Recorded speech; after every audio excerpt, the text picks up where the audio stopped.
Good morning, everyone. It's Monday, February 7th, and this is the Planning, Housing, Economic Development Committee, and we're taking up several items today. The first is a zoning text amendment regulating accessory dwelling units and multiple buildings on a property. Good morning, Lavu. Councilmember Friedson, Councilmember Dwando, if you want to make any comment before we proceed into this.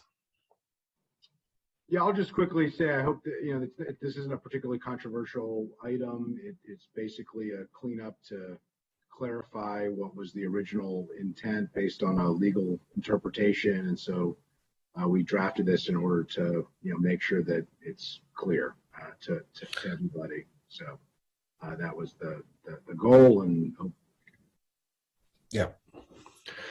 Okay. Good morning, Victor. All right. Lavu, why don't you take us into the packet? Sure. So I just want to note before I start that I have DPS and planning here if there's any questions. So in July of last year, the county had a court before the Court of Special Appeals, and the court disagreed with the county's interpretation of the 50% rule. So what the rule says is, or what it previously said, was that the maximum footprint of an accessory building on a lot where the main building is a detached house is 50% of the main building or 600 square feet, whichever is greater. So the county has been interpreting this to mean that the cumulative footprint of all accessory structures must not exceed 50%. But the court found that the way it should be read is that each accessory structure can have a 50% maximum footprint. So what this ZTA would do is it would add the words cumulative and all to clarify basically how the county has been meaning for that provision to be interpreted. Two things to note here: it's not going to change the exemption for agricultural buildings, and it is also not going to apply to detached accessory dwelling units, just other accessory structures. So we had a public hearing. There was planning board support. The Office of Agriculture also submitted a letter in support, and the council received a letter in support from a resident of Silver Spring. Lastly, we of course received a racial equity social justice statement that said there'd be little to no impact since it's clarifying what the county has already been doing. So if there aren't any questions, council staff's recommendation is approval without amendment. Okay. Can you just explain a little bit when you say that it doesn't apply to accessory dwelling units? If you had an accessory dwelling unit, my understanding is that that sort of the intent was that people might have multiple structures on a property, for example, an accessory dwelling unit and a larger structure or something like that, a non-accessory dwelling unit. Wasn't that the intent, is to sort of limit that? So the way that it's written, it's that there's already a separate section in the zoning code with provisions on what the footprints for accessory dwelling units can be. So this 50% rule won't trump whatever provisions exist in that separate section. So this would be for things like sheds, garages, those types of structures. So in other words, you could have both a accessory dwelling unit governed, detached dwelling unit governed by the size for, as prescribed by the size limitations for those structures. And you can have an accessory dwelling unit, but you can have an accessory structure, but the size of the accessory structure is limited still by the same rule of 50% of the primary building or 600 square feet as the footprint. Yes, that's correct. Okay, so you could have two structures, detached structures, essentially. Okay, that makes sense to me. Good morning, Casey and Jason and Ben. Is there any comment you wanted to make? You don't have to. No, we'll take the hint and move it along. All right. Victor, anything you'd like to share? No, I just hope that we can move this forward. It will help with us on the enforcement end. Because you're getting applications for multiple accessory structures Well, on the enforcement end, most of the time those accessory structures aren't even applied for. So they will go onto a property and we'll find that multiple structures have been constructed, maybe 6 or 7, and that was the underlying case that went up to the special board of the Court of Special Appeals, excuse me, where we had taken a property owner to court. We had prevailed in district court. The Board of Appeals had ruled also in our favor, and the circuit court overturned as well as the Court of Special Appeals. So that, of course, has curtailed our zoning enforcement activity in this area, and to clean up the language will help us out greatly. Great, thanks. All right. Any comments? No? Okay. Well, I think we're good here. So without objection, all right. This ZTA is approved. And we'll move to our next item. That is the Ashton Village Overlay Zone. So we have one packet for 2 items, the zone and the sectional map amendment. And my understanding is there indeed has been a correction. There's a correction needed to the SMA, I guess, generally. But okay, let's hear from our team, Labu and Pam.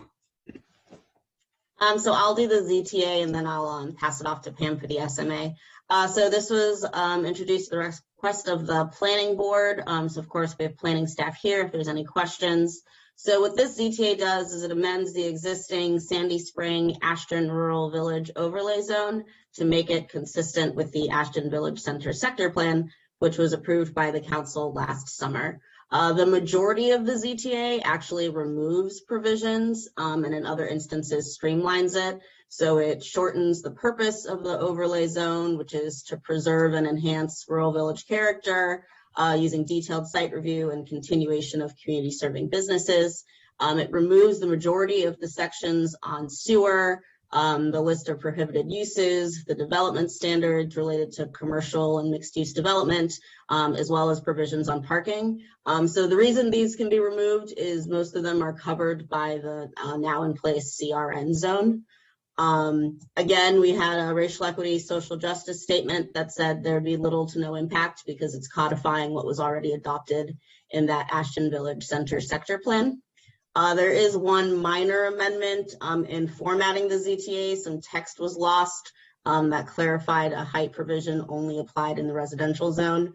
So the amendment just puts that line back in. So staff recommends approval with that minor amendment for the ZTA. All right. Okay, again, so the correction was, something relating to a sight line. Can you just explain the correction briefly, please? So I believe that correction was in the sectional map amendment, not in the ZTA. Right. Okay, so we'll get to that. Okay, well, we have an amendment. So take the amendment without objection. Okay. All right. Then we'll take the all show of hands in favor of the ZTA. Okay, 3. Great. We can move to the SMA. I'll just say again, there's often a lot of confusion about sectional map amendments when they come before the county council implementing master plans. And it's always helpful, I find, to explain again for the viewing public that a sectional map amendment implementing a master plan is not supposed to change. It's purely to put into place or to codify what decisions were made in the master plan. And that's, we make decisions in the master plan process. The sectional map amendment is implementing it. And we have a separate process in order to be very, very careful about how we codify things and make sure that we accurately reflect the intent of the master plan. And occasionally there could be a mistake. And so this process allows us to fully vet that. And sometimes folks come in and they want to seek a change in the sectional map amendment. that is outside the scope of that process. They want to change something that was functionally decided in the master plan. So it's just always helpful to restate that master plans are where we make the decisions. SMAs are where we do the codification. And it's a useful structure because it allows all property owners and the community to make sure that we got everything right. And sometimes we don't. So here is a sectional map amendment with a very minor revision that probably matters to somebody, but generally is quite a detailed, quite a matter of quite detail or something like that. All right, Pam. Okay. Good morning, everyone. Right, we are reviewing the sectional map amendment for the Ashton Village Center sector plan. The public hearing was held. It was held the same day as the overlay zone ZTA, and there were no speakers for the SMA. And we haven't received any correspondence, didn't receive any before the record closed, which means that most people got the clear picture that this is really implementing decisions that were made for zoning on property during the master plan process that has already been approved by the county council. But in creating the sectional map amendment, so after approval of the master plan, planning staff creates the maps that will be transmitted by the planning board for approval of the SMA.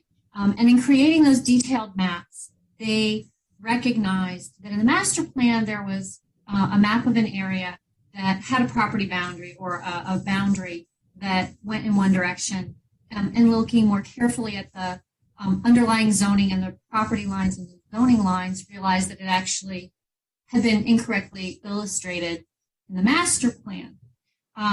And talked to the property owners and met as a staff and came up with what I think is the right solution to it, which is simply to, you have to abide by what were the council's instructions for mapping.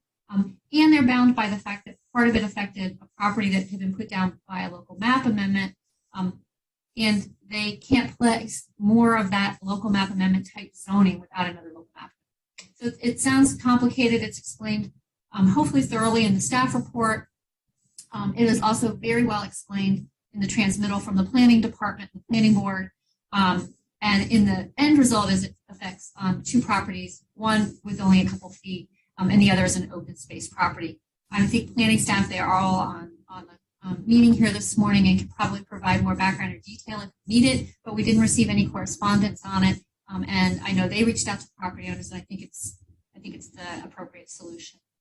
So it'll be noted in the resolution that adopts the sectional map amendment as well. Okay, great.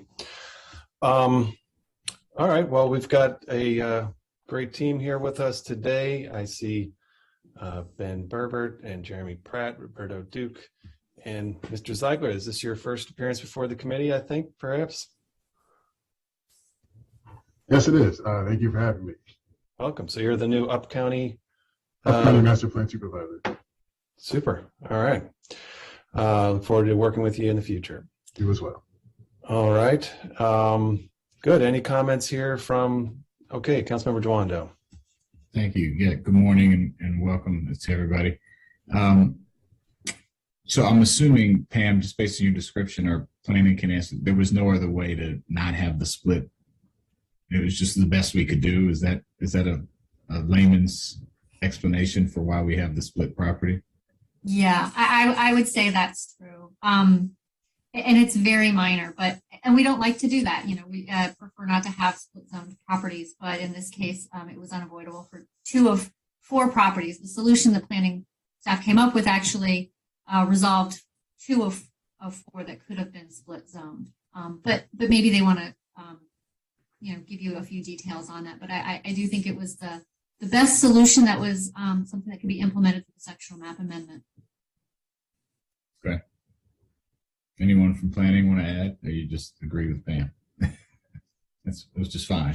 Yes, we agree with Pam that it's not a great practice. You used to see more plans that resulted in split zoning in an effort to get very granular on recommendations, and I think that over the last several years we're all in agreement that that's to be avoided where possible. But sometimes it's the best way to try to convey the substance of what has been recommended in the plan. And if the owners of that property wanted to do something that conforms with one zoning or the other, it would just be an exception, or you'd work with them to do whatever they needed to do. How does that work if they want to change the use of the property at some point?